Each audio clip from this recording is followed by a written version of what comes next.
Yes, good afternoon, officers. మంచి news. రీసెంట్గా government has introduced a bill in the parliament. ఆ bill పేరేందంటే Viksit Bharat Shiksha Adhishthan 2025 bill. బేసిక్గా మీకు తెలిసిందే, ఎడ్యుకేషన్ ఇండస్ట్రీలో ఉన్న 3 మేజర్ ఆర్గన్స్ ఏంటిది?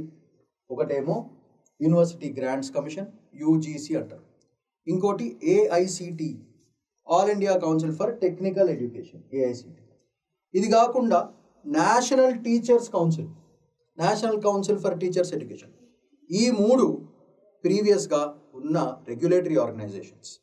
కానీ ప్రాబ్లం ఎక్కడైందంటే వీళ్ళందరూ fee disbursement, fee collection, fee ఎంత చెప్పాలి అనేది 3 డిఫరెంట్ బాడీస్ అయ్యేటప్పటికి పూరా కన్ఫ్యూజన్, మొత్తం కన్ఫ్యూజన్.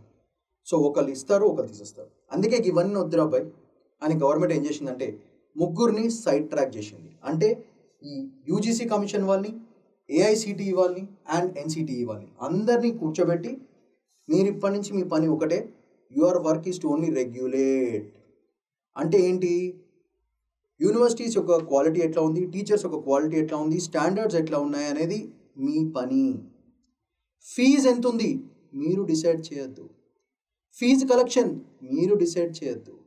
ఇవన్నీ గవర్నమెంట్ బాధ్యత. సో బేసికల్గా వికసిత్ భారత్ శిక్షా అధిస్థాన్లో క్లియర్గా ఏం చెప్పిందంటే from now on these bodies will only regulate the quality standards and if any university is not following it fines penalties మాత్రమే ఇస్తారు. డబ్బులు కలెక్షన్ మాత్రము గవర్నమెంట్ చూసుకుంటుంది. ఫీజు ఎంత ఉండాలి గవర్నమెంట్ చూసుకుంటుందని గవర్నమెంట్ కొత్తగా ఈ బిల్ని పాస్ చేయడం జరిగింది. దానివల్ల వీళ్ళ పని సక్రమంగా చక్కగా యూనివర్సిటీస్ కానీ, స్కూల్స్ కానీ, టీచర్స్ కానీ క్వాలిటీ స్టాండర్డ్స్ మెయింటైన్ చేసుకుంటారు. డబ్బుల గురించి ఆలోచించాల్సిన అవసరం ఉండదు. సో కరప్షన్ తగ్గిపోతుంది, లొల్లు ఉండదు. So simple logic, these guys are going to take care of the quality, paisa collection government.